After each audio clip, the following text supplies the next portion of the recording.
Yo, what's up mga kagwaps? Isang maganda at mapagpalang araw para sa ating lahat. So for today's video natin ngayon mga tropang kalapatids, mga kagwaps, is ipapakita ko sa inyo yung mga kalapate na pwede nyong makuha mga tropa. At nga pala, pinaradahan tayo ng sobrang daming pera para lang magkaroon ng mga kalapate.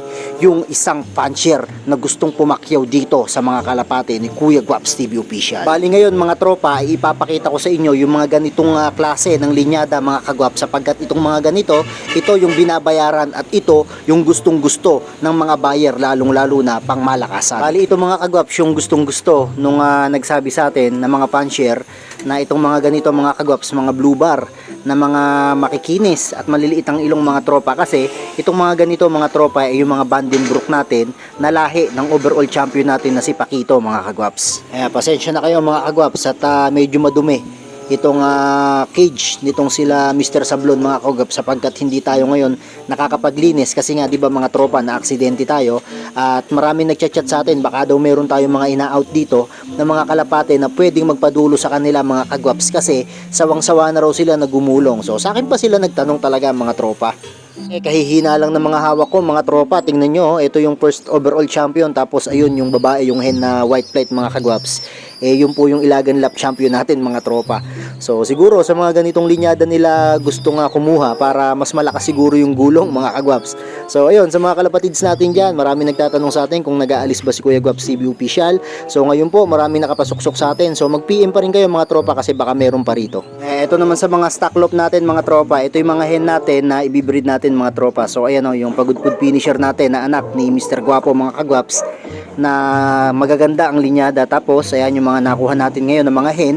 Tapos ito pa, isang imported line mga tropa na Stitch, nakakross ng Vandenbroek mga kagwaps. Kaya magaganda yung mga hen natin dito. Nakabreak lang sila ngayon kasi pinapahinga natin mga tropa bago natin sila isalang sa south mga tropa. So dito muna mga kagwaps, ito kung makikita nyo itong loft natin, inakit na natin ngayon mga tropa. So ayan, tapos ito may bakante rito, and then may bakante rin dun sa dulo na yun mga kagwaps. Ikaw shoutout ka sa vlog. Wala. Tinaas na natin yung loft natin dito mga kalapatids. Taas oh. Third floor. Ayan, binabaklas na nila mga kagwaps yung mga gamit sa loob. Shoutout kay Iko. Ayan mga kagwaps. So ito si Ambal, tapos si Eson. Pinatanggal ko mga tropa, mga kagwaps, yung mga nakalagay dito sa loob ng loft natin.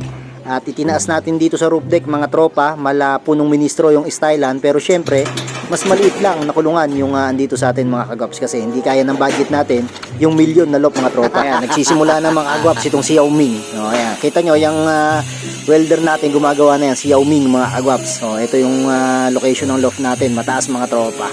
Ayan, Mr. Yao Ming. Tingnan natin mga kagwaps kung aprobado tong si Yao Ming na gumawa ng loft mga tropa, kasi sariling design lang namin to. So tingnan natin kung anong kahihinat na nito. Sana maayos maging gawa mga tropa. Ayan, dito sa part na to mga kagwaps, ayan, meron tayo dyan isang loft, tapos itong main loft natin, yung mismong babaan. And then meron pa doon sa left side mga tropa na isa pang loft. So bali tatlong loft to mga kagwaps. Ops, ito na mga tropa, napasilip na naman tuloy ako, biglang baba ako dito sa baba mga kagwaps, at gusto kong tutukan itong black checkered velvet na to, saka itong toy mercado mga kagwaps. So meron na tong young bird, at congratulations nga pala sa mga kalapatids natin dyan na mapupuntahan dyan po sa NHPC MMFC mga tropa.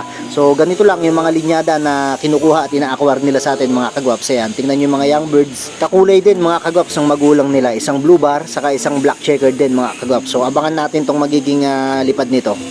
Yan, di ba mga kagwaps, nagpapagawa tayo ng loft dun sa taas. So ito kasi mga ilalagay natin mga tropa.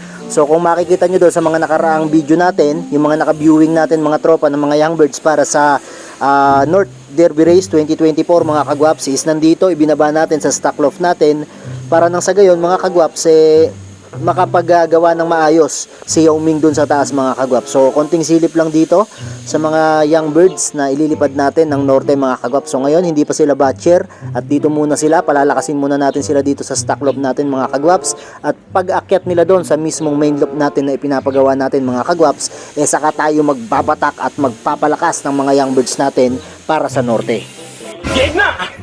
So ito mga kagwaps, may biglang napasilip din sa atin. So ito yung direre mga kagwaps na ace bird ni Sir Rainiel Villanueva.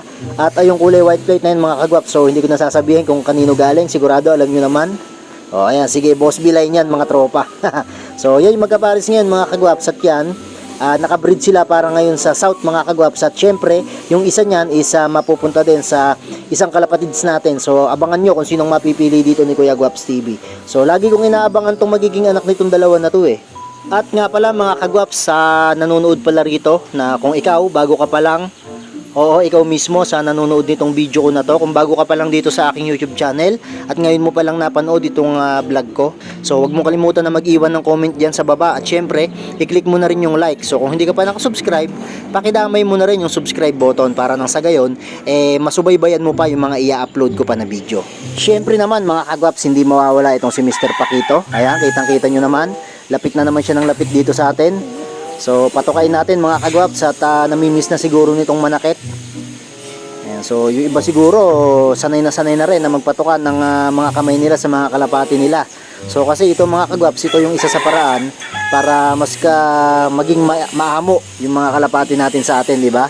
So isa to sa pamamaraan ni Kuya Gwaps TV Official para nang sa gayon yung mga kalapati natin dito, lalong lalo na sa mga possible na maging pang house to house o possible na maging mga pooling, kailangan to mga tropa. So kung magpupuling tayo, mas maganda, mas maamo. Kung mag-house to house tayo, mas maganda rin na mas maamo mga kagwaps. Kaya itong si Mr. Pakito, inaawitan sa atin ng napakalaking halaga nito mga kagwaps.